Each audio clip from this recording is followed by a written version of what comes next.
लगातार चल रहे हैं बुलडोजर और वहां गरीबों के लिए सुराज कॉलोनी की योजना बनाई जा रही है। पेसा नियम से जनजाति समाज को जल, जंगल, जमीन का अधिकार मिला है। लगभग 3 लाख से अधिक पट्टे वितरित किए गए हैं। भगवान बिरसा मुंडा, रानी दुर्गावती के बलिदान को मिला सम्मान है। हबीबगंज रेलवे स्टेशन अब रानी कमलापति का और पाताल पानी स्टेशन जननायक टंट्या भील का गौरवगान करता है। बैगा, सहरिया, भारिया परिवार की महिलाओं को पौष्टिक आहार के लिए हर साल 300 करोड़ रुपए देती है सरकार। सीखो कमाओ योजना, लाडली बहना योजना, पिछली सरकार में छात्रों के लिए बंद हुई लैपटॉप योजना दोबारा शुरू की। सीएम राइस स्कूल शुरू होने से क्वालिटी एजुकेशन का नया युग प्रारंभ हो रहा है। 4,26,000 से अधिक बच्चे देश विदेश में पढ़ाई कर रहे हैं और इनकी फीस सरकार भर रही है। फर्स्ट आने पर बच्चों को ई स्कूटी और 70% से ज्यादा मार्क्स लाने पर लैपटॉप के लिए 25,000 रुपए मिल रहे हैं।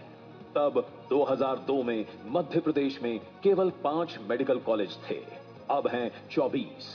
आयुष्मान भारत योजना से 3 करोड़ 62 लाख प्रदेशवासियों को 5 लाख तक का मुफ्त इलाज मिल रहा है। 2000 से अधिक एम्बुलेंस गंभीर मरीजों, गर्भवती महिलाओं और दुर्घटना के मामलों में संजीवनी का काम कर रही हैं।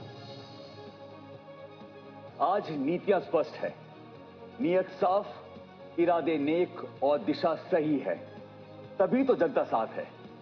तभी एक बीमारू राज आज एक बेमिसाल राज बन रहा है। यही तो है हमारा मध्य प्रदेश।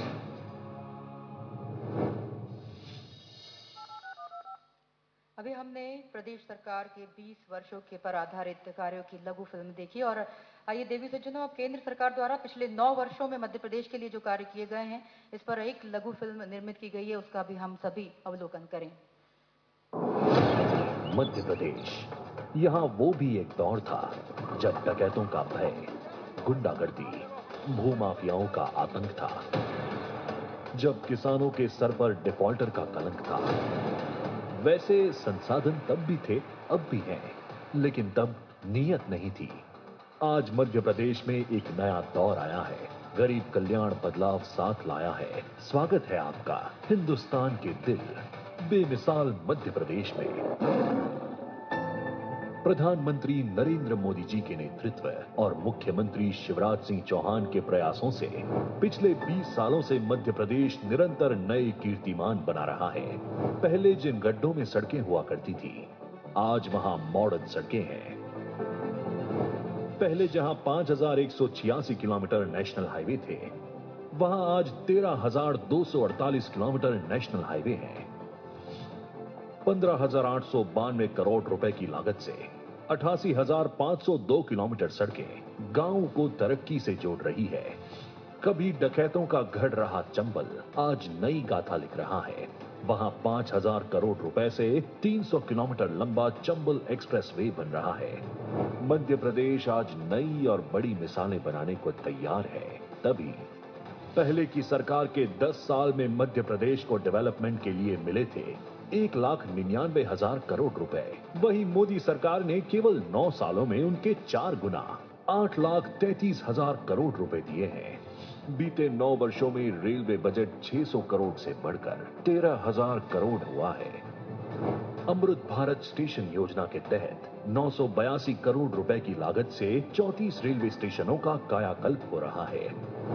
6,941 करोड़ रुपए की लागत से भोपाल में और 7,500 करोड़ रुपए की लागत से इंदौर में मेट्रो बन रही है और 4 नए इन्वेस्टमेंट कॉरिडोर आकार ले रहे हैं। आज नीयत साफ और इरादे नेक है, इसलिए सड़कों, पुलों, रेलवे से आगे निकलकर बदलाव जन जन तक पहुंच रहे हैं। आज 80 लाख से ज्यादा किसानों को सालाना 12,000 रुपए फसल बीमा से उनकी उपज की सुरक्षा हो रही है। मध्य प्रदेश का ये समय है गरीबों के सशक्तिकरण का, उत्थान का और उनके सम्मान का। आज घर घर 24 घंटे बिजली से रोशन है। लगभग 64 लाख घरों तक नल से जल पहुंच रहा है। 44 लाख से ज्यादा गरीब अपने पक्के घरों में सपने बुन रहे हैं।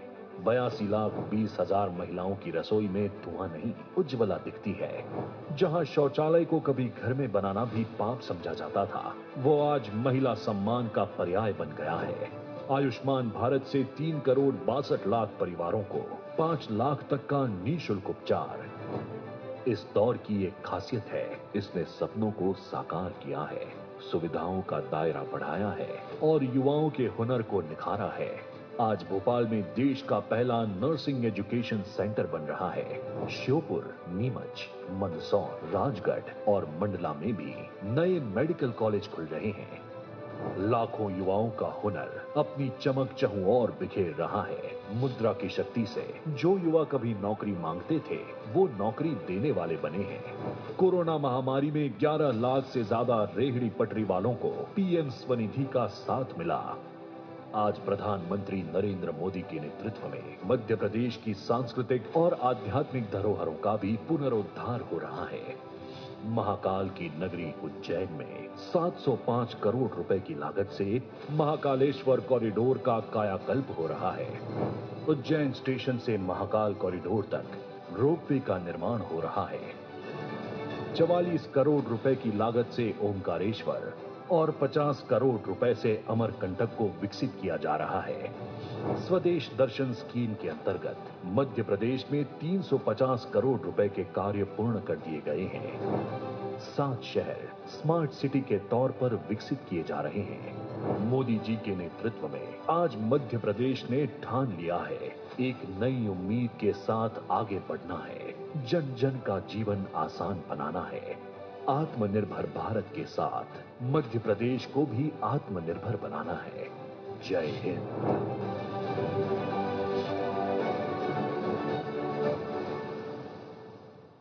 देवी सज्जनों, ये थी केंद्र सरकार द्वारा पिछले 9 वर्षों में मध्य प्रदेश के लिए जो कार्य किए गए उस पर आधारित एक सुंदर फिल्म। और अब हम प्रदेश सरकार के कार्यकाल में हुए जन कल्याणकारी विकास कार्यों पर संबोधन हेतु माननीय मुख्यमंत्री श्री शिवराज सिंह चौहान जी को सादर आमंत्रित कर रहे हैं।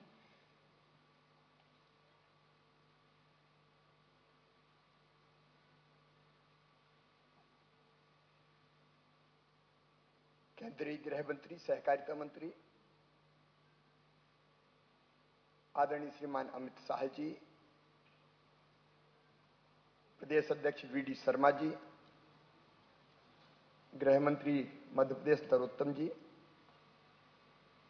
और आदरणीय पत्रकार मित्रों, एक दौर था मध्य प्रदेश में जब मध्य प्रदेश बीमारू राज्य कहा जाता था। पानी हो, बिजली हो, सड़क हो या डकैतों और नक्सलों का आतंक हो, ग्वालियर चंबल में शाम को 5 बजे निकलना मुश्किल हो जाता था। उस बीमारू राज्य के टैग से पिछले वर्षों में मध्य प्रदेश को मुक्ति मिली है। 2014 से माननीय प्रधानमंत्री जी का आशीर्वाद हमें मिला और डबल इंजन की सरकार ने विकास के नए प्रतिमान गढ़े हैं। मित्रों, मध्य प्रदेश की अर्थव्यवस्था का आकार 2002-03 तक हुआ करता था केवल 71,000 करोड़ रुपया। और मुझे कहते हुए प्रसन्नता है कि पिछले साल 13.5 लाख करोड़ को हम पार करके इस साल 15 लाख करोड़ का हो जाएगा। देश की जीएसडीपी में हमारा योगदान मध्य प्रदेश का पहले हुआ करता था केवल 3.6%। आज देश की जीएसडीपी में मध्य प्रदेश का योगदान है 4.8%। हम जो नेशनल एवरेज है उससे तेज गति से आगे बढ़े हैं। मैं आंकड़े दोहराना नहीं चाहता। सड़कों का जाल हो, सिंचाई में जो चमत्कार हुआ है मध्य प्रदेश में, मुझे कहने की आवश्यकता नहीं है। लेकिन 2014 से जब से प्रधानमंत्री श्रीमान नरेंद्र मोदी जी बने, मध्य प्रदेश की प्रगति और विकास को नई गति भी मिली और नई दिशा भी मिली। प्रधानमंत्री जी के मार्गदर्शन में मध्य प्रदेश दुगनी गति से आगे बढ़ा। मैं केवल एक उदाहरण देना चाहूंगा। मध्य प्रदेश का बजट पहले होता था 2003 तक केवल 23,000 करोड़। उसको वीडी शर्मा जी, गृह मंत्री मध्य प्रदेश नरोत्तम जी और आदरणीय पत्रकार मित्रों, एक दौर था मध्य प्रदेश में जब मध्य प्रदेश बीमारू राज्य कहा जाता था। पानी हो, बिजली हो, सड़क हो या डकैतों और नक्सलों का आतंक हो, ग्वालियर चंबल में शाम को 5 बजे निकलना मुश्किल हो जाता था। उस बीमारू राज्य के टैग से पिछले वर्षों में मध्य प्रदेश को मुक्ति मिली है। 2014 से माननीय प्रधानमंत्री जी का आशीर्वाद हमें मिला और डबल इंजन की सरकार ने विकास के नए प्रतिमान गढ़े हैं। मित्रों, मध्य प्रदेश की अर्थव्यवस्था का आकार 2002-03 तक हुआ करता था केवल 71,000 करोड़ रुपया, और मुझे कहते हुए प्रसन्नता है कि पिछले साल 13.5 लाख करोड़ को हम पार कर गए। इस साल 15 लाख करोड़ का हो जाएगा। देश की जीएसडीपी में हमारा योगदान मध्य प्रदेश का पहले हुआ करता था केवल 3.6%। आज देश की जीएसडीपी में मध्य प्रदेश का योगदान है 4.8%। हम जो नेशनल एवरेज है उससे तेज गति से आगे बढ़े हैं। मैं आंकड़े दोहराना नहीं चाहता। सड़कों का जाल हो,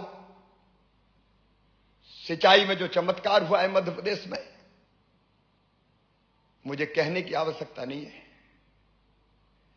लेकिन 2014 से जब से प्रधानमंत्री श्रीमान नरेंद्र मोदी जी बने, मध्य प्रदेश की प्रगति और विकास को नई गति भी मिली और नई दिशा भी मिली। प्रधानमंत्री जी के मार्गदर्शन में मध्य प्रदेश दुगनी गति से आगे बढ़ा।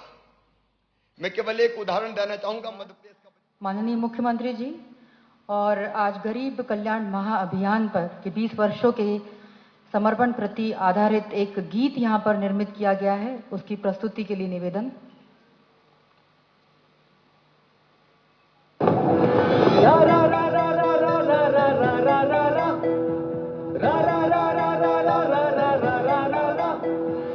हम अंत्योदय के सपने अपनी आंखों में पाले हैं।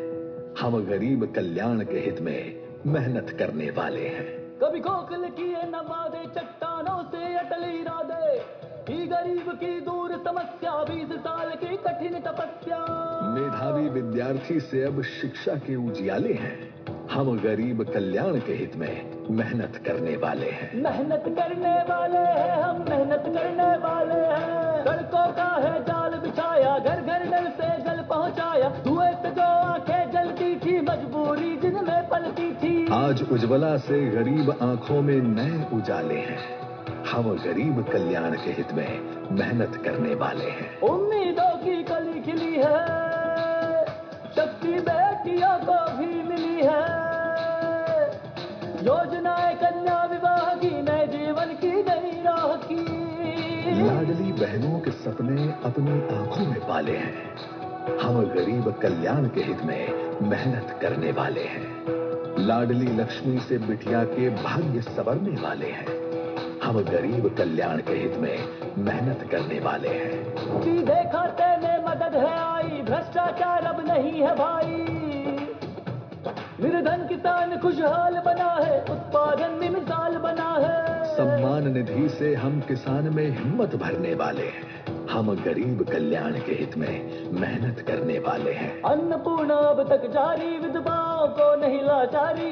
शोषित वंचित न्याय पा रहे, अपराधी सब जेल जा रहे। हम जनता के लिए भले हैं, माफियाओं को भाले हैं। हम गरीब कल्याण के हित में मेहनत करने वाले हैं। मेहनत करने वाले हैं हम, मेहनत करने वाले हैं। रा रा रा रा रा रा रा रा रा रा रा रा।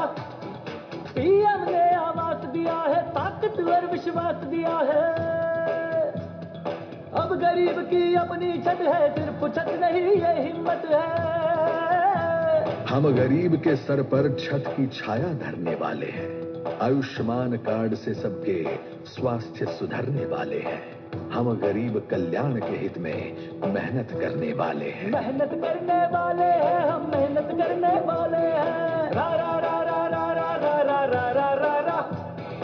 बाल हृदय उपचार योजना एक नहीं है हजार योजना। एक सड़क योजना तड़क है, तीर्थ दर्शन से भी चमक है। हमने गरीब के अंधेरों में आशा के दीपक वाले हैं।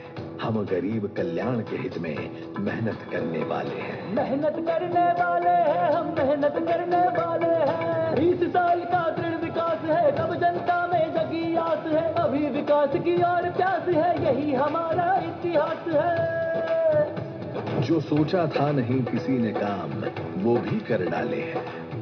हम गरीब कल्याण के हित में मेहनत करने वाले हैं। मेहनत करने वाले हैं, हम मेहनत करने वाले हैं।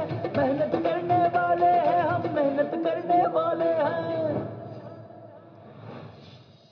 ये था गरीब कल्याण महाअभियान गीत की इसकी प्रस्तुति हम सभी ने देखी।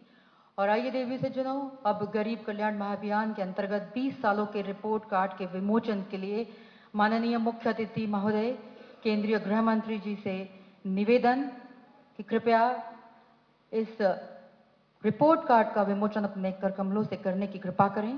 साथ में उपस्थित हैं माननीय मुख्यमंत्री जी, उनसे भी निवेदन, माननीय प्रदेश अध्यक्ष जी, माननीय गृह मंत्री मध्य प्रदेश श्री नरोत्तम मिश्रा जी, सभी के हाथों से इस 20 सालों के रिपोर्ट कार्ड का विमोचन आज हमारे बीच गरीब कल्याण महाअभियान की शुभारंभ करने के लिए केंद्रीय गृह मंत्री आदरणीय श्री अमित शाह जी पधारे हैं। उनके हाथों से 20 सालों के रिपोर्ट कार्ड का विकास यात्रा का रिपोर्ट कार्ड का विमोचन यहाँ पे किया गया।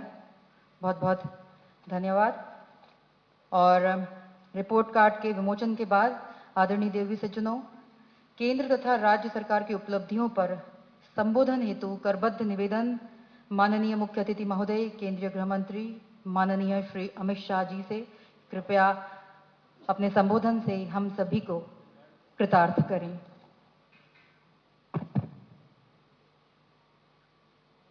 आज के इस कार्यक्रम में मेरे साथ मंच पर उपस्थित मध्य प्रदेश के लोकप्रिय और यशस्वी और बेहद मेहनती मुख्यमंत्री श्रीमान शिवराज सिंह जी, हमारे प्रदेश अध्यक्ष महोदय जी, मध्य प्रदेश के गृह मंत्री जी और उपस्थित सभी पत्रकार, छायाकार और प्रेस मीडिया के सभी भाइयों बहनों, आप सभी का स्वागत है।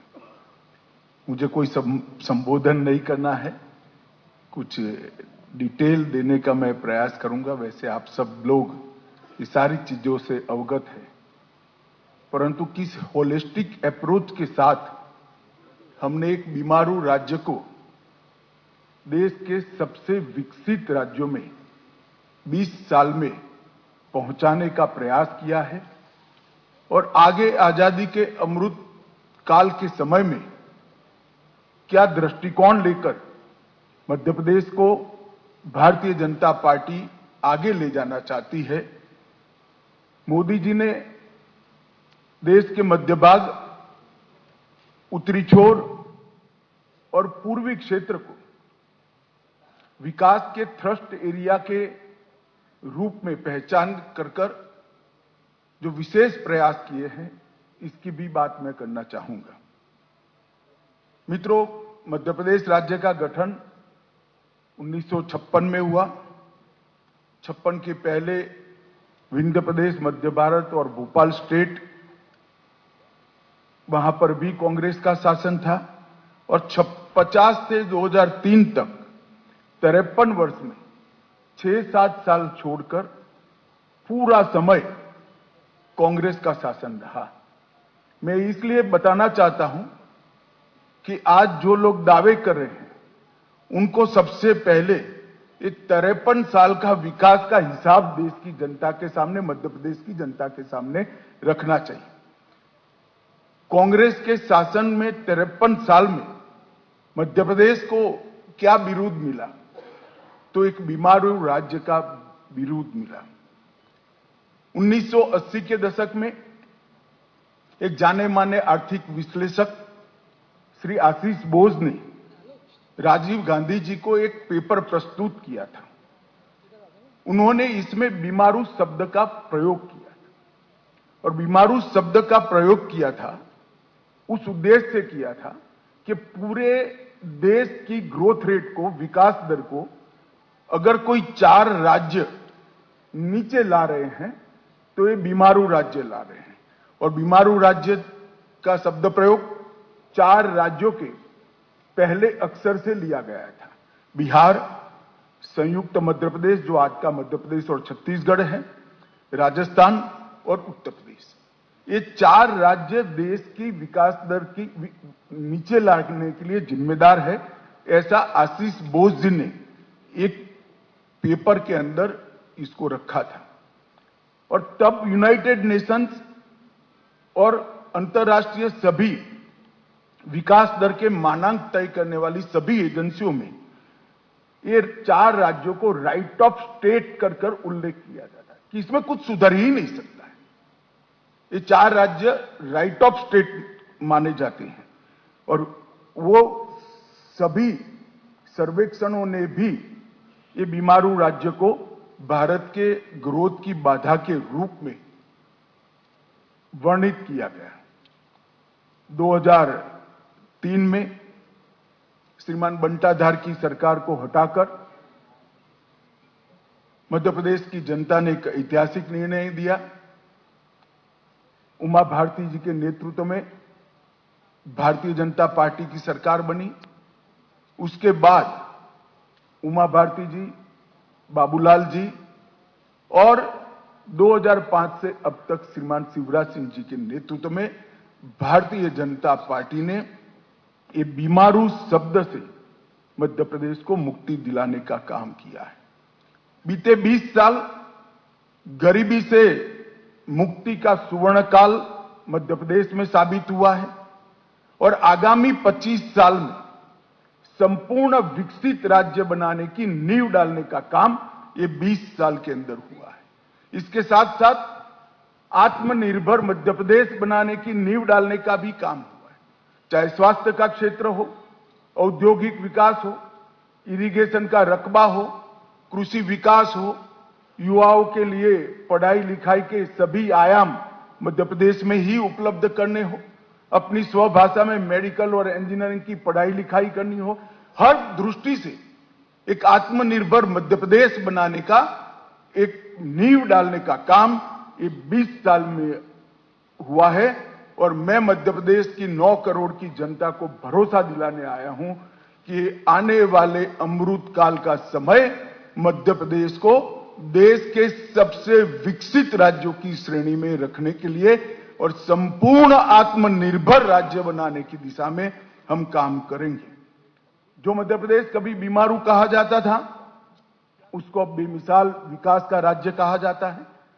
जो कभी बंटाधार माना जाता था वो आज हर क्षेत्र में बुलंदियों पर खड़ा है।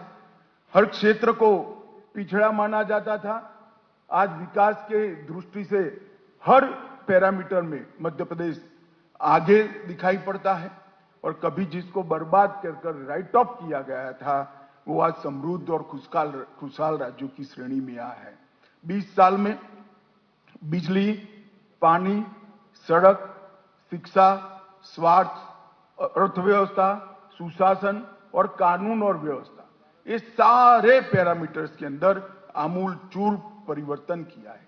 चाहे बुंदेलखंड हो या बघेलखंड, निमाड़ हो या मालवा, ग्वालियर चंबल हो या महाकौशल, भोपाल से लेकर प्रदेश की हर चौपाल तक खुशहाली और विकास को पहुंचाने का काम भारतीय जनता पार्टी की सरकार ने किया है। और इस 20 साल में 10 साल डबल इंजन की सरकार है। 2014 में मोदी जी की सरकार बनी और मोदी जी ने मध्य प्रदेश को काफी कुछ दिया है, मन खोल कर दिया है। और मध्य प्रदेश की जनता ने भी मोदी जी के हर पहल का जवाब झोलियां भर भर कर वोटें देकर, सीटें देकर निभाया है। 2014 में 29 में से 27 सीटें लोकसभा की भारतीय जनता पार्टी जीती। 19 में 29 में से हम 28 सीटें जीते और मैं विश्वास के साथ कह रहा हूं, एक सीट की कमी है। 2024 में भी वो एक सीट की कमी भी मध्य प्रदेश की जनता हम पर कृपा कर पूरी कर देगी, इसका मुझे विश्वास है। मैं मध्य प्रदेश की जनता को कहने आया कि अगला चुनाव है वो बंटाधार की ओर से विकसित मध्य प्रदेश बनाने का चुनाव है। बीमारू की ओर से सर्वोच्च स्थान पर बैठे हुए मध्य प्रदेश को बनाने का चुनाव है और आगामी चुनाव गरीबी से संपूर्ण मुक्ति का चुनाव है। मोदी जी के नेतृत्व में यहां पर शिवराज जी ने जिस प्रकार से मोदी जी की हर योजना को नीचे पहुंचाया है, वो आने वाले समय में ये नींव पर हम एक बहुत बड़ी इमारत खड़ी करने जा रहे हैं। इसलिए मध्य प्रदेश की 9 करोड़ की जनता की आशीर्वाद की हम कामना करते हैं। मोदी जी के समय में 60 करोड़ से ज्यादा गरीबों का, भारतीयों का जीवन स्तर उठाने का काम हुआ है। 14 करोड़ लोग यानी 10 करोड़ भारतीय गरीबी रेखा से ऊपर आ चुके हैं और आजादी के बाद ऐसा समय कभी नहीं आया कि एक 10 साल के समय में 10% लोग, आबादी के 10%, गरीबों के नहीं कहता, गरीबों की गिनेंगे तो 15%, 10% लोग गरीबी रेखा के ऊपर आए हैं और इसीलिए मोदी जी को गरीब कल्याण का पुरोधा मानते हैं गरीब, और इसका मैक्सिमम फायदा जो 2-3 राज्यों को मिला है उसमें से एक हमारा 9 करोड़ की आबादी वाला मध्य प्रदेश है और उन्होंने हर क्षेत्र में प्रगति की है। मध्य प्रदेश सरकार ने शिवराज जी के नेतृत्व में, हमारे अगले 2 मुख्यमंत्रियों के नेतृत्व में, मगर बड़ा कालखंड शिवराज जी का है, शिवराज जी के नेतृत्व में ढेर सारे परिवर्तन करे और मैं मानता हूं और मैं चाहता हूं कि दाएं बाएं भड़काए बगैर श्रीमान बंटाधार और कमलनाथ जी इन चीजों का स्पेसिफिक जवाब दें कि 2002 में आपने बजट का कुल आकार 23,100 करोड़ पर छोड़ा था, हमने इसको 3,14,000 करोड़ पर पहुंचाया है और ये वृद्धि का दर समग्र देश में दूसरे नंबर पर है। इसका जवाब कांग्रेसियों ने देना चाहिए। प्रदेश का शिक्षा का बजट 2,456 करोड़ से 38,000 करोड़ पर पहुंचा है। जिस प्रदेश की सरकार बजट में शिक्षा पर उचित भार न रखे वो नए प्रदेश का निर्माण, विकसित प्रदेश का निर्माण नहीं कर सकती। भारतीय जनता पार्टी की सरकारों ने इस चीज को पहचान कर इसको अमल में लाए हैं। स्वास्थ्य का बजट लगभग 580 करोड़ था, आज 16,000 करोड़ पर स्वास्थ्य का बजट करा है और मोदी जी की प्रधानमंत्री आयुष्मान भारत योजना इसके अंदर नहीं है।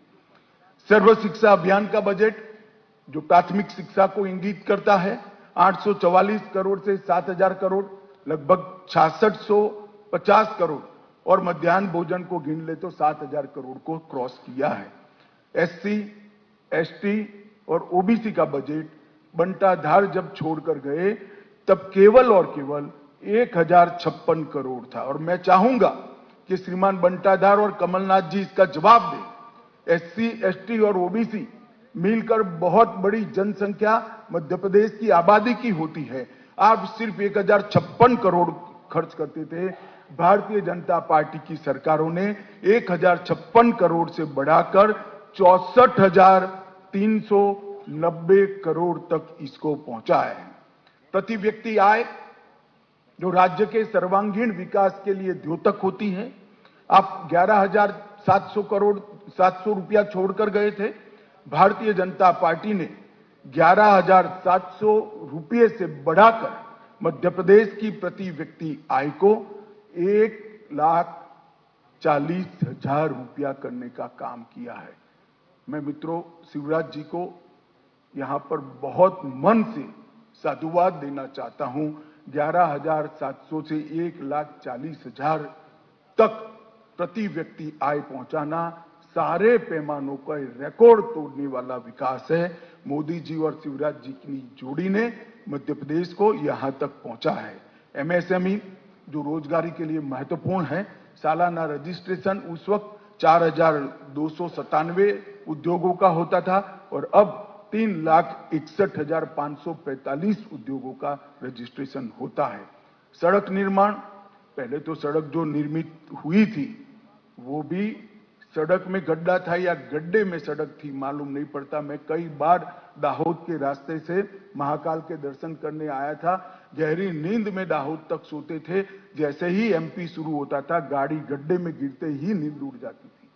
मगर ऐसी भी 60,000 किलोमीटर सड़कें थी, इसकी जगह अब 5,10,000 किलोमीटर सड़कें ग्रामीण सड़कों को मिलाकर यहां बनाई दी गई है। 8 गुना से ज्यादा सड़कों का निर्माण हुआ है।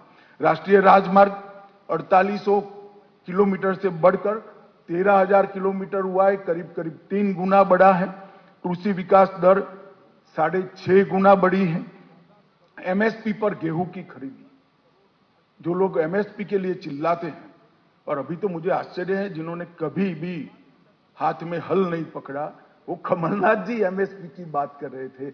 मैं कमलनाथ जी को बताना चाहता हूं कि एमएसपी पर गेहूं की खरीदी जब बंटाधार छोड़कर गए तब 4,38,000 टन थी। सिर्फ गेहूं की खरीदी में कहता हूं 4,38,000 टन। आज वो 70,96,000 मैट्रिक टन पहुंची है।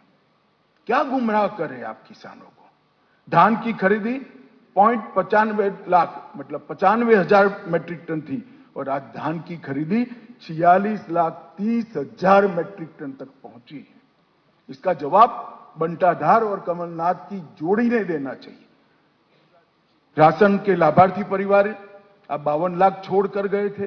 राशन आपके चट्टे बट्टे ही खा जाते थे, मगर अब थंब इंप्रेशन के साथ पारदर्शिता से राशन 52 लाख की जगह 1,25,00,000 परिवारों को राशन पहुंच रहा है।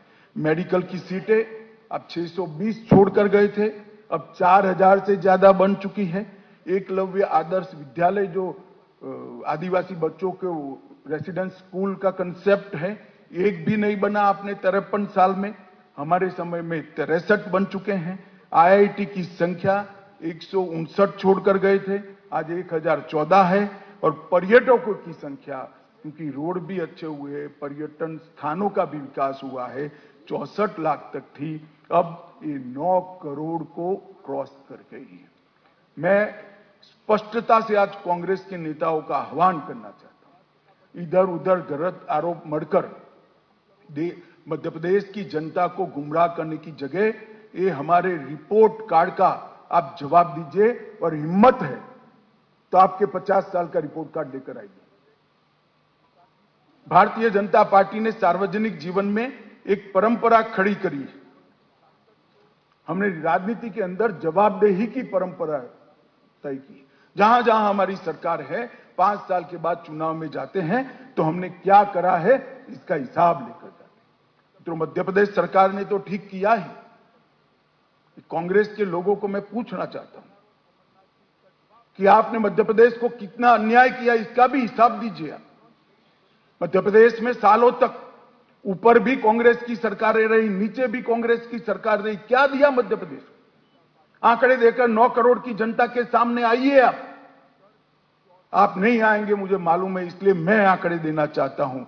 मित्रों, 2004 से 14 में बहुत पीछे नहीं जाना चाहता। जब सोनिया मनमोहन सरकार थी, 10 साल मध्य प्रदेश में उनकी सरकार चली, मध्य प्रदेश को 1,98,000 करोड़ रुपया दिया, सिर्फ 1,98,000 करोड़ 10 साल में। और मोदी जी की सरकार 9 साल 2014 से 23 का 8,33,000 करोड़ रुपया मोदी जी ने देने का काम मध्य प्रदेश को दिया है। और मैं तो ये डेवोल्यूशन फंड और ग्रांट इन एड की ही बात करता हूं।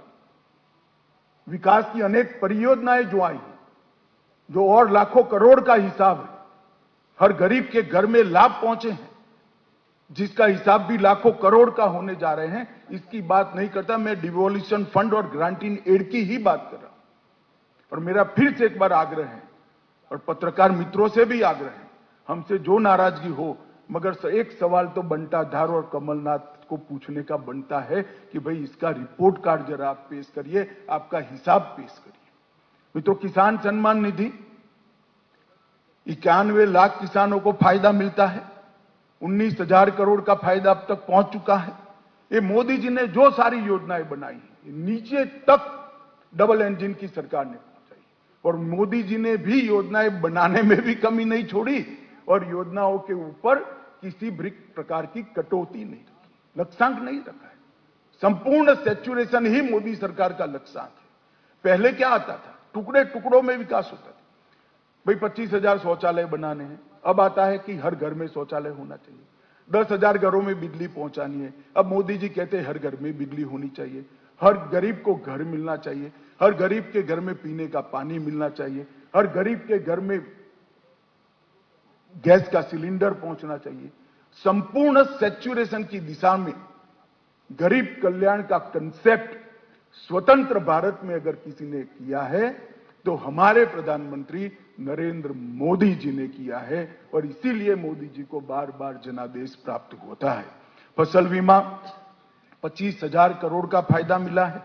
जल जीवन मिशन 1.2 करोड़ घर और 60 लाख कनेक्शन अब तक पहुंच चुके हैं। आयुष्मान भारत योजना लगभग 3.6 करोड़ लाभार्थी हैं, इसमें से 30 लाख लाभार्थियों ने अपने ऑपरेशन करा चुके हैं।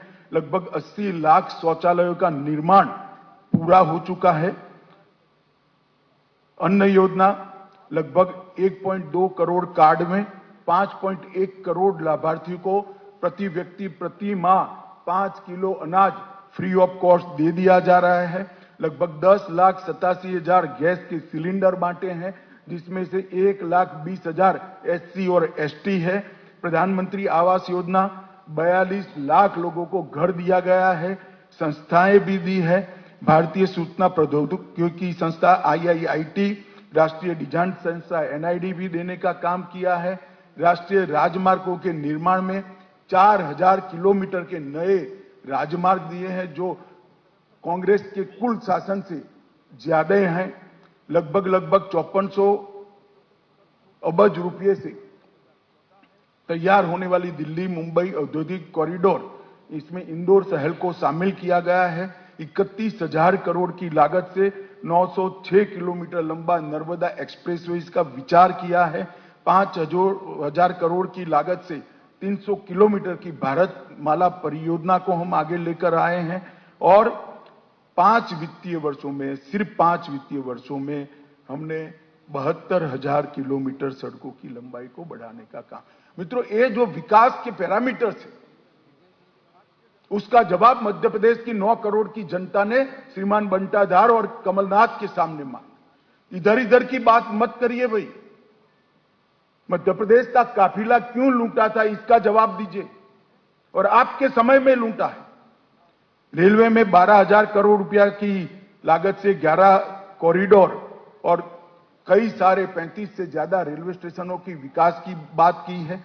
3 एयरपोर्ट, ग्वालियर हवाई अड्डा 500 करोड़ की लागत से, रीवा हवाई अड्डा 2023 तक चालू हो जाएगा अंत के पहले, और 412 करोड़ की लागत से जबलपुर के हवाई अड्डे का भी टर्मिनल बन रहा है। लगभग 4190 करोड़ से ग्रीनफील्ड SEZ पीथमपुर में लगाया जा रहा है। 3,000 करोड़ से 600 मेगावाट ऊर्जा उत्पादन वाला सबसे बड़ा सौर ऊर्जा प्लांट खंडवा में स्थापित होगा। 2400 करोड़ से पूरे देश को गौरव हो ऐसा आदि शंकर का अद्वैत स्मारक बनाने का काम भी हमारी सरकार ने किया है। ओंकारेश्वर खरगोन में अंतर्राष्ट्रीय अद्वैत वेदांत संस्थान की भी निर्मित हम कर रहे हैं। 3900 में से 2639 लक्ष्य है, उसमें से 2648 अमृत सरोवर बना दिए गए हैं। बस 204 एकड़ भूमि में IT प्रदेश मध्य प्रदेश में दूसरा बनाया जा रहा है, और अंतर्राष्ट्रीय क्रिकेट स्टेडियम भी ग्वालियर में बन रहा है। मध्य प्रदेश की 20 साल की उपलब्धियों को देखें तो विकास दर 16% से अधिक हुई है। प्रति व्यक्ति आय 1,40,000 रुपये से ऊपर पहुंची है। सड़क नेटवर्क 5 लाख किलोमीटर से ऊपर पहुंचा है। ऊर्जा क्षमता 29,000 मेगावाट से आगे पहुंच गई है। सिंचाई क्षमता मैं विशेष अभिनंदन शिवराज जी का करना चाहता हूं। सिंचाई का जो जाला उन्होंने बुना है करोड़ों गरीब किसानों के लिए आशीर्वाद है। सिंचाई क्षमता 47 लाख हेक्टेयर तक पहुंची है। 46 लाख बेटियों को लाडली लक्ष्मी योजना से फायदा मिला है। 53 लाख से अधिक महिलाओं को स्व सहायता समूहों से हमने फायदा पहुंचाया है। उज्जैन में महाकाल महालोक का निर्माण किया है। ओंकारेश्वर में जैसे मैंने आगे बताया एकात्म धाम बनाया है। भोपाल और इंदौर में मेट्रो रेल को सफलता से रोल आउट किया है। मेडिकल कॉलेजों की संख्या 24 तक पहुंच चुकी है। इंजीनियरिंग, पॉलिटेक्निक और मेडिकल की पढ़ाई लिखाई हिंदी भाषा में शुरू कर गरीब बच्चों के लिए एक लघुता ग्रंथि के निवारण का एक बहुत बड़ा माध्यम हमारी सरकार ने बनाया है। ट्राइबल के लिए पेशा कानून को हमने प्रस्तावित करने की देश भर में दूसरा ही राज्य है जहां शुरुआत हुई है। गरीबों और ट्राइबल्स के सम्मान के लिए हमने स्वतंत्रता संग्राम संग्रहालय से लेकर कई बड़े बड़े स्थानों पर हमारे प्रातस्मरणीय ट्राइबल नेताओं के नामों को जोड़ा है और आज देश में सबसे बड़े फेवरेट इन्वेस्टमेंट डेस्टिनेशन के रूप में मध्य प्रदेश चिन्हित हो चुका है।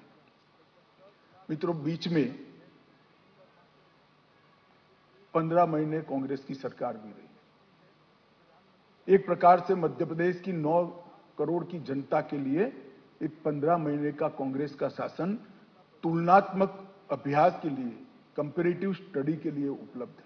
क्या किया इन्होंने 15 महीने? और मैं फिर से कहता हूं, श्रीमान बंटाधार और कमलनाथ ने इधर उधर की बात करे बगैर इसका जवाब देना चाहिए। आपने मोदी जी और शिवराज जी ने जो गरीब कल्याण की योजनाएं चालू की थी, सब योजनाओं को या तो बंद कर दिया या इसका पोषण करना बंद कर उसको लंगड़ी कर दी। गरीब कल्याण की पूरी हमारी मूवमेंट को कांग्रेस ने लंगड़ा करने का काम किया, अपाहिज करने का काम किया। और ये कमलनाथ जी की सरकार को सोशल मीडिया वाले करप्शन नाथ की सरकार कहने लगे। इस प्रकार का काम हुआ। इस्तीफे की 15 मिनट पहले कभी कोई मुख्यमंत्री साइन नहीं करता। 63,000 करोड़ के मोबाइल का घोटाले के आरोप पर साइन हुआ। 350 करोड़ का मोजर बेयर घोटाला हुआ। 24 करोड़ का अगस्ता वेस्टलैंड घोटाले से वो जुड़े हुए हैं। 600 करोड़ के इफ्को घोटाले के से जुड़े हुए हैं। 25,000 करोड़ के कर्ज माफी में भी ढेर सारे घपले हुए हैं। 1178 किलो बोनस में भी वादे को नहीं निभाया गया। सहरिया, भरिया और बेगा समुदाय की महिला को आहार अनुदान योजना जो शुरू की थी उसको भी बंद कर दिया और 800 से ज्यादा ट्रांसफर कर फिर से एक बार मध्य प्रदेश में ट्रांसफर इंडस्ट्री बड़े पैमाने पर लगाने का काम एक कमलनाथ सरकार ने किया था।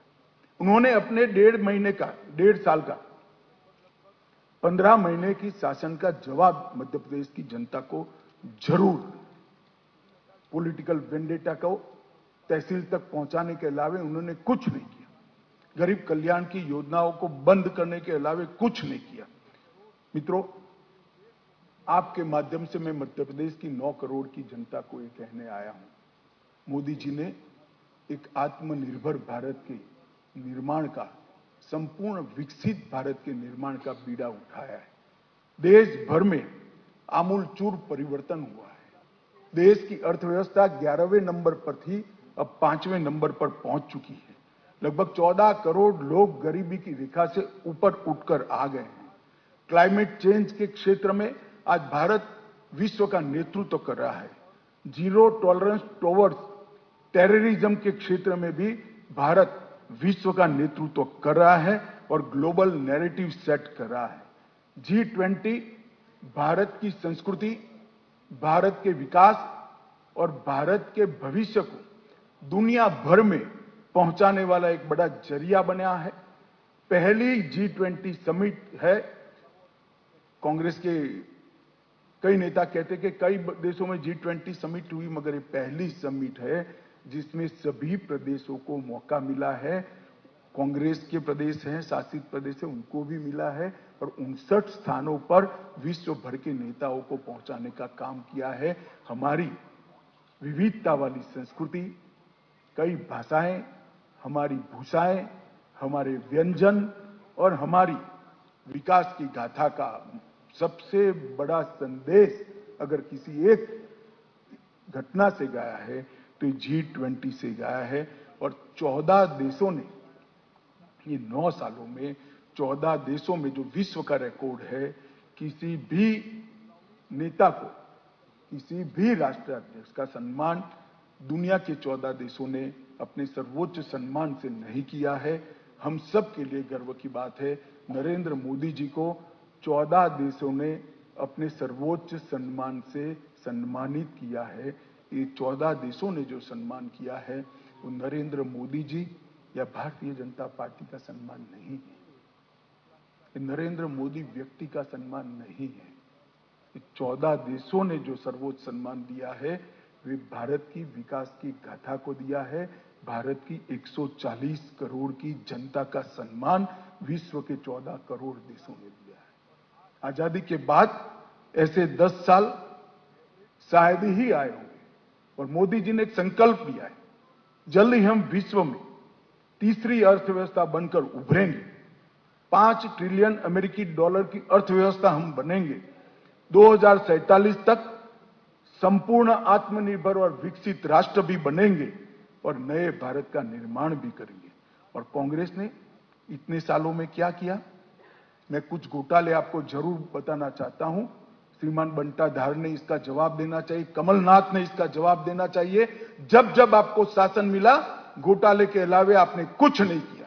आपने बोफोर्स को घोटाला किया, 2G स्पेक्ट्रम का घोटाला किया, सत्यम का घोटाला किया, कॉमनवेल्थ गेम का घोटाला किया, कोयले का घोटाला किया, चॉपर का घोटाला किया, टाटा ट्रक का घोटाला किया, टेट्रा ट्रक का घोटाला किया, वोट के बदले नोट का घोटाला किया, आदर्श हाउसिंग का घोटाला किया, नेशनल हेराल्ड का घोटाला किया, DLF घोटाला किया, चारा घोटाला किया, खाद्य सुरक्षा बिल का घोटाला किया, गाजियाबाद प्रोविडेंट फंड का घोटाला किया, हर्षद मेहता का शेयर बाजार का घोटाला किया, हसन अली का हवाला कांड किया, IPL का घोटाला किया, LIC हाउसिंग का घोटाला किया, मधु कोड़ा कांड किया, राफेल लड़ाकू विमान की खरीदी में घोटाला किया, फायर फ्रंट सबमरीन का घोटाला किया, मंदिर कलेक्शन का घोटाला किया और वॉक्सवैगन इक्विटी का घोटाला किया। भाई जरा अपने गिरेबान में झांक कर देखो। और ये 24 घोटाले जो मैंने किए हैं, नाम दिए हैं, वो 24 घोटालों को आपने मध्य प्रदेश की जनता को और देश की जनता को जवाब देना है।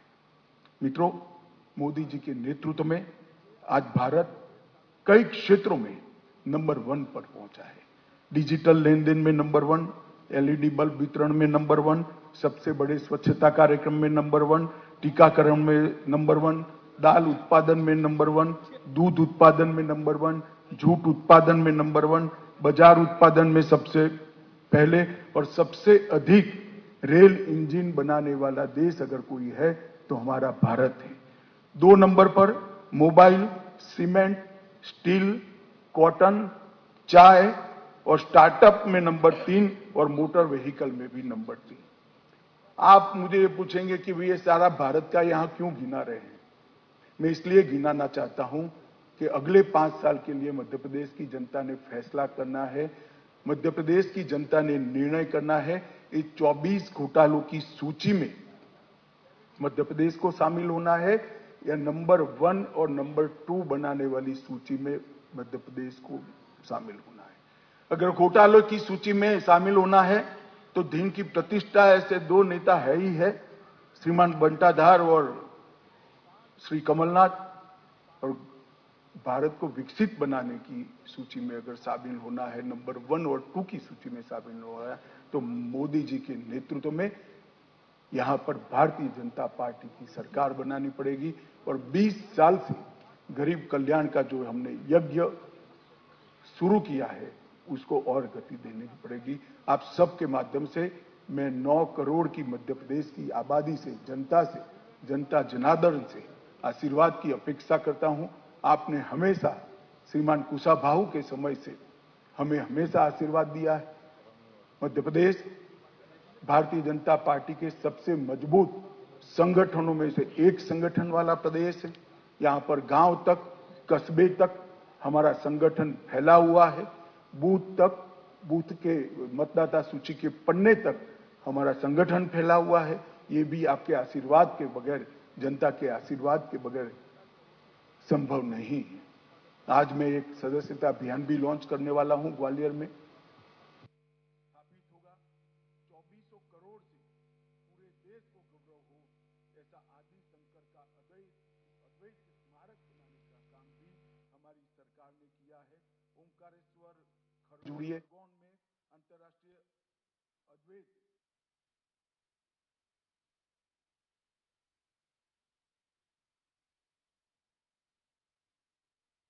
उत्पादन में सबसे पहले और सबसे अधिक रेल इंजन बनाने वाला देश अगर कोई है तो हमारा भारत है।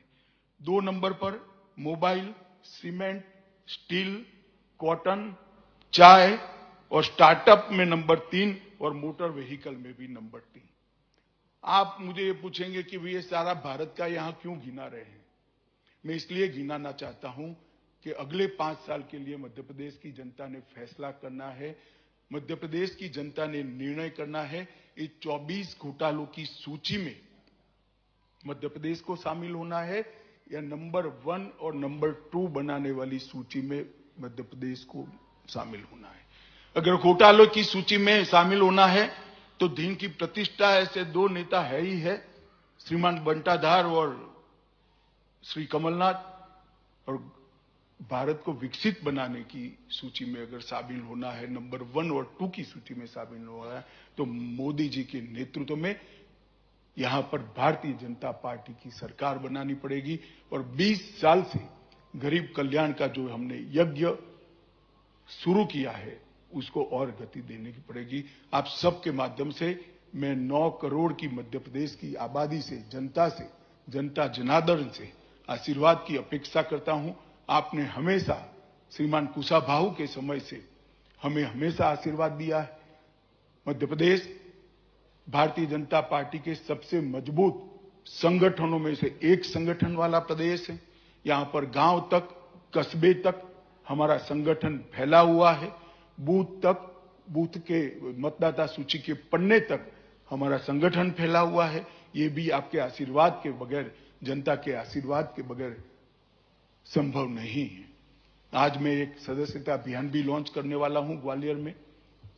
इस प्रेस वार्ता के माध्यम से मैं मध्य प्रदेश की जनता को कहना चाहता हूं कि आप सभी इस सदस्यता अभियान से जुड़िए, गरीब कल्याण की यात्रा से जुड़िए, मध्य प्रदेश को विकसित मध्य प्रदेश बनाने की यात्रा से जुड़िए और मध्य प्रदेश को आत्मनिर्भर मध्य प्रदेश बनाने की यात्रा में जुड़िए और मोदी जी की महान भारत की रचना की यात्रा में आप जुड़िए।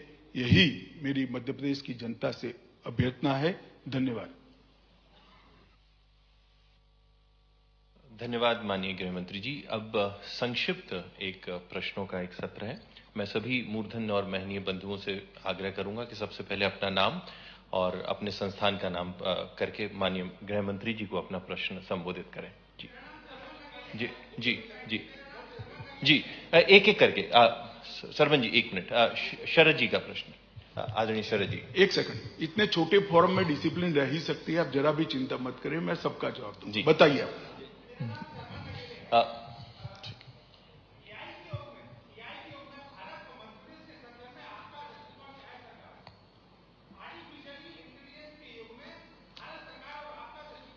देखिए, जिस तरह से मध्य प्रदेश में उच्च शिक्षा का प्रचार और प्रसार मोदी जी और शिवराज जी के समय में हुआ है, आर्टिफिशियल इंटेलिजेंस का जो क्षेत्र है वो उच्च शिक्षा के बगैर संभव नहीं है। तो आर्टिफिशियल इंटेलिजेंस के क्षेत्र में जो भी विकास देश भर में होगा, इसका रॉ मटेरियल तैयार करने का काम बच्चे तैयार करने का काम, युवाओं को तैयार करने का काम यहां पर बहुत अच्छे तरीके से हुआ है। मुझे मध्य प्रदेश के युवाओं की क्षमता पर विश्वास है कि ये जरूर इस क्षेत्र में भी अपना दम दिखाएंगे और देश में अच्छा स्थान हासिल करेंगे। शरद जी, मैं शरद द्विवेदी बंसल न्यूज से। अमित जी इस तरफ। अच्छी बात यह है, जैसा नगेले साहब ने सवाल किया कि आर्टिफिशियल इंटेलिजेंस, लेकिन डेवलपमेंट का मॉडल जो है वो रियल इंटेलिजेंस से ही पॉसिबल है। ये बड़ी उम्मीद की बात है। आपके पूरे करीब करीब आधे घंटे के वक्तव्य में जो हमने सुना, वक्तव्य नहीं है, सूचना है भैया, सूचना है। वक्तव्य तो मैं वहां दूंगा कार्यकारिणी। जी, आपकी आधे घंटे की सूचना में ये बहुत महत्वपूर्ण बात लगी हमें कि आपने सिर्फ डेवलपमेंट पर ही बात की। जो भारतीय जनता पार्टी के साथ एक बात कही जाती है या ऑब्जर्वर्स कहते हैं कि इमोटिव इश्यूज भी आते हैं, लेकिन आपने सिर्फ डेवलपमेंट के प्लान पे बात की। तो ये माने कि 2023 और 24 सिर्फ डेवलपमेंट डिबेट इसी पर, और कांग्रेस को आप इसी मुद्दे पर लेकर आएंगे, डेवलपमेंट डेवलपमेंट डेवलपमेंट। देखिए, हम तो चाहते हैं कि चुनाव डेवलपमेंट के मुद्दे पर हो। कांग्रेस की परंपरा थी जातिवाद, परिवारवाद और तुष्टीकरण के आधार पर चुनाव को घसीट कर ले जाना, और मोदी जी ने नई परंपरा शुरू की है पॉलिटिक्स ऑफ परफॉर्मेंस। परफॉर्मेंस पर जनता निर्णय करनी चाहिए। मगर हमने हमारे सारे एजेंडे को भी समाप्त किया है, धारा 370 को भी समाप्त किया है। राम मंदिर का निर्माण भी तेजी से हो रहा है, यहां महाकाल लोक भी बना है, ढेर सारे काम हमने हर क्षेत्र में किए हैं। मगर आपकी बात सही, हम जरूर चाहेंगे कि चुनाव डेवलपमेंट के और गरीब कल्याण के मुद्दे पर हो। मध्य प्रदेश जैसे राज्य को, जहां एक बार बीमारू राज्य का एक तमगा चिपकाया गया था, वहां डेवलपमेंट ही चुनाव का मुद्दा होना चाहिए। राकेश अग्निहोत्री जी। आपके मध्य प्रदेश में सक्रिय होने के बाद संगठन में कसावट और सरकार की उपलब्धियों का लेखा जोखा सामने रखा जा रहा है। कार्यकर्ताओं में करंट आ रहा है, ये फीडबैक मिल रहा है, लेकिन नेतृत्व को लेकर जो क्लियरिटी है, क्या अमित शाह उसको सामने रखेंगे? और दूसरा, जो आपने 15 महीने की दिग्विजय सिंह सरकार और कमलनाथ का जो जिक्र किया है, क्या वो काम भाजपा के लिए कोई चुनौती है? और 15 महीने का कोई आरोप पत्र भी भाजपा जारी करेगी इसी गंभीरता के साथ? देखिए, आरोप पत्र जारी करेंगे या नहीं करेंगे तो स्टेट यूनिट निर्णय करेगा, परंतु मैंने आज आरोप लगा ही दिए, जवाब देना चाहिए उनको। क्या बाकी रखा है? सारी बातें बताई है। इन्होंने विकास की कंपैरिजन लेकर मध्य प्रदेश की जनता के सामने आना चाहिए। करप्शन की बातें लेकर मध्य प्रदेश को जनता को जवाब देना चाहिए, और अगर हिम्मत है तो दे।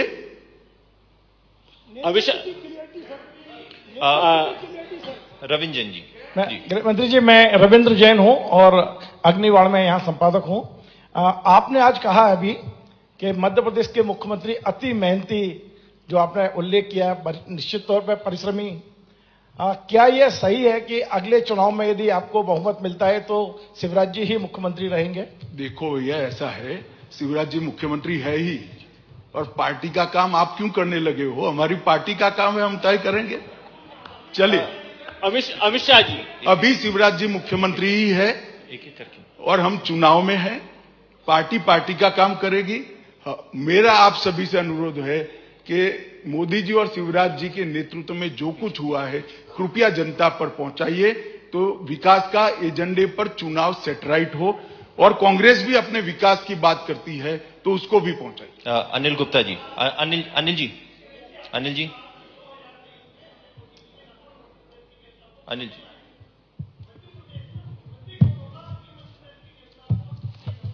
अगर आप ध्यान से, आपका ध्यान कहीं बाहर, सुनिए ना, मैंने सुन लिया आपका सवाल। आपका ध्यान कहीं बाहर है, इसी विषय पर मैंने अभी एक जवाब दे दिया है। अनिल जी,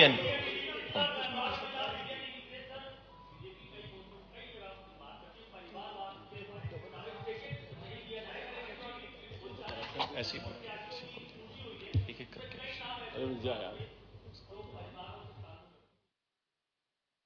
देखिए, परिवारवाद की बात हम जो करते हैं, पार्टी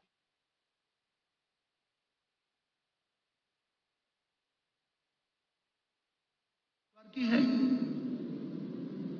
आप मुझे बताइए, समाजवादी पार्टी नेताओं के नाम लेना नहीं चाहता, Congress party, DMK party, Shiv Sena, Uddhav गुट। परिवारवाद का मतलब है सरकार और शासन में एक ही परिवार के व्यक्ति आएंगे, इसका नाम परिवार है। कहीं इक्का दुक्का किसी के परिवारजन को योग्यता के आधार पर टिकट दिया, इसको करके आप परिवारवाद का मुद्दा डाइल्यूट मत करिए। परिवारवाद जहर है। जब पार्टियां परिवार की मलकियत बनती है तो डेमोक्रेसी के अंदर नीचे से जो लोग आते हैं उनके लिए क्या स्थान होता है? अटल जी किसके बेटे थे? मोदी जी किसके बेटे थे? राजनाथ सिंह जी किसके बेटे थे? मैं पार्टी का अध्यक्ष बना, मेरे परिवार का कोई राजनीतिक बैकग्राउंड नहीं था। नड्डा जी पार्टी के अध्यक्ष बने, कोई बैकग्राउंड नहीं है। शिवराज जी का बैकग्राउंड क्या है? कांग्रेस के एजेंडे को घुमा फिराकर भ्रांति खड़ी मत करिए। परिवारवाद से बहुत स्पष्ट है, पार्टी की मलकियत, सत्ता की मलकियत, एक परिवार में हाथ में रहना, इसको परिवारवाद कहते हैं। अमित शाह जी, दो अभी हो गए आपका एक बार नहीं, इधर से हुआ है। हाल ही में 2 राज्यों में चुनाव हुआ है, कर्नाटक में हुआ, एक हिमाचल में हुआ। ये सारे मुद्दे लेकर आप वहां भी गए थे, लेकिन वहां भाजपा की सरकार नहीं बनी। तो ऐसा क्या है कि मध्य प्रदेश की जनता आपके इन मुद्दों को मान के यहां भाजपा की सरकार बना? आप वहां से क्यों अटक जाते हैं? हम मणिपुर में 2 बार जीते, आसाम में 2 बार जीते, उत्तर प्रदेश में 2 बार जीते। जाना है तो जरा और पीछे भी जाइए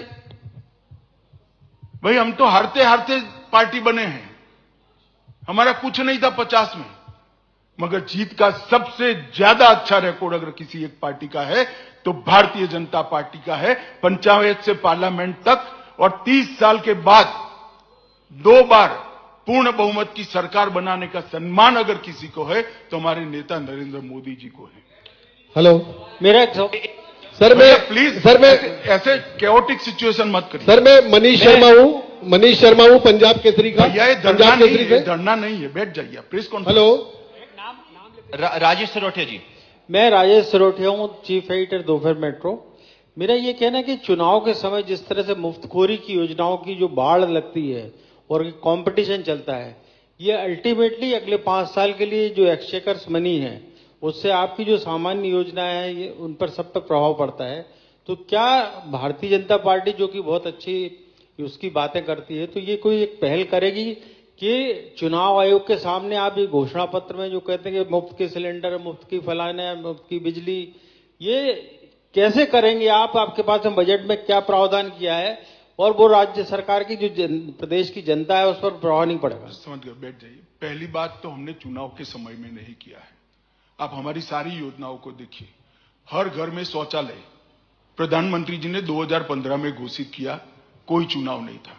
हर घर नल वो 2020 में घोषित किया, कोई चुनाव नहीं था। हमारी योजनाएं और चुनाव का संबंध नहीं है। मगर आप जो कह रहे हैं, ये रेवड़िया बांटने वाली जो बात कर रहे हैं, तो गरीब को भी काफी समझ है भैया।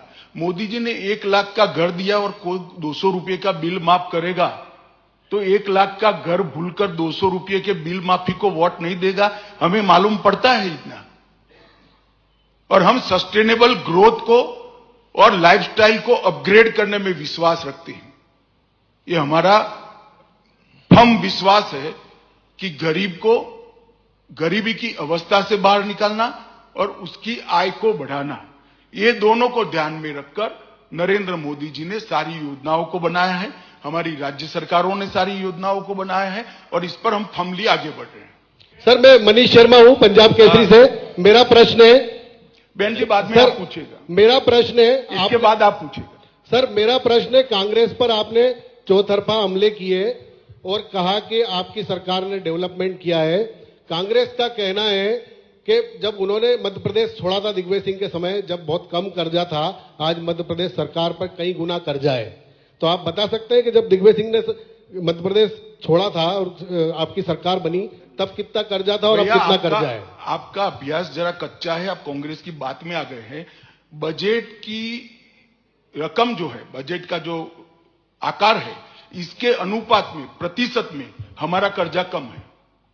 बजट बढ़ता है तो कर्जा लेने की क्षमता बढ़ती है, ये अर्थतंत्र का सिद्धांत है।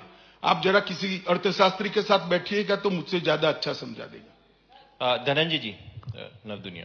नहीं, बहन जी को पूछना। जी, विजय दीदी।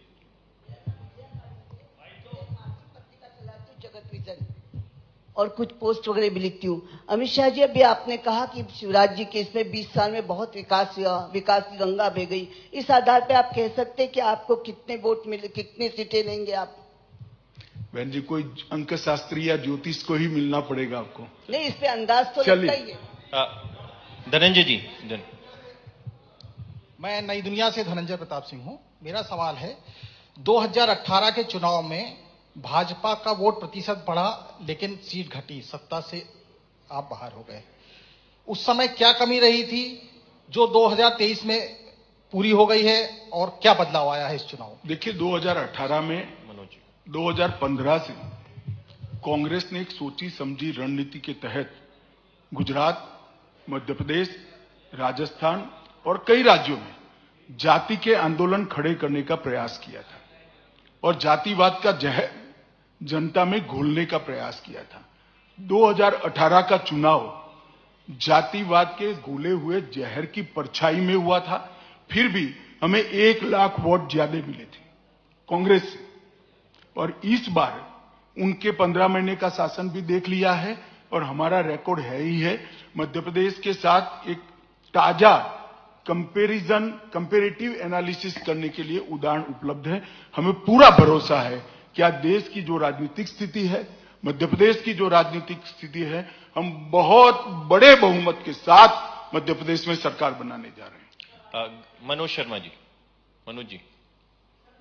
सर, मैं मनोज शर्मा हूं सर, न्यूज 18 से। आज प्रेस कॉन्फ्रेंस में आप जिनका सबसे ज्यादा बार जिक्र किया, पूर्व मुख्यमंत्री दिग्विजय सिंह आरोप लगा रहे हैं कि मध्य प्रदेश में नूह हरियाणा की तरह बीजेपी दंगों की प्लानिंग कर रही है।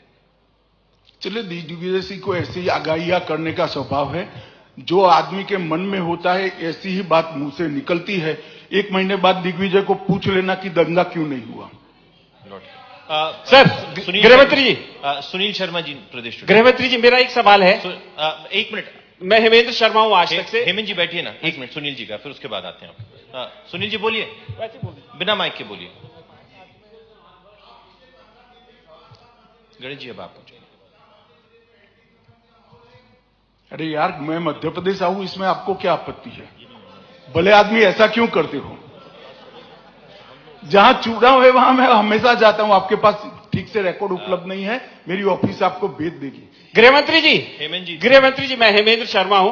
पिछले 20 साल से मध्य प्रदेश में भारतीय जनता पार्टी की सरकार है और 9 साल में केंद्र में जो है आपकी सरकार है। आपने कमलनाथ के खिलाफ अगस्ता वेस्टलैंड से लेकर के मोजर बेयर वगैरह सभी जो स्कैम्स हैं उनके बारे में एलिगेशंस लगाए। तो क्या चीज है जो रोक रही है केंद्र में सरकार को और मध्य प्रदेश में भारतीय जनता पार्टी की सरकार को उनके खिलाफ एक्शन लेने में?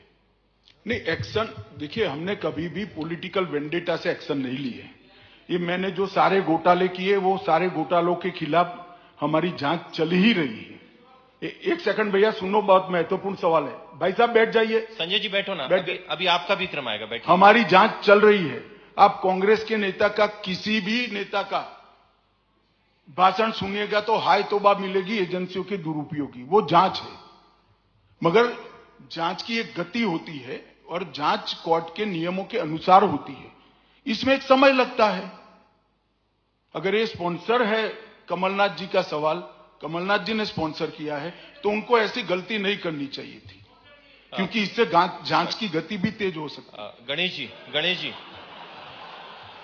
चलिए, धन्यवाद। अमित जी, चलिए, बहुत धन्यवाद सभी सर। अमित जी, मेरा लास्ट सवाल है। अमित जी,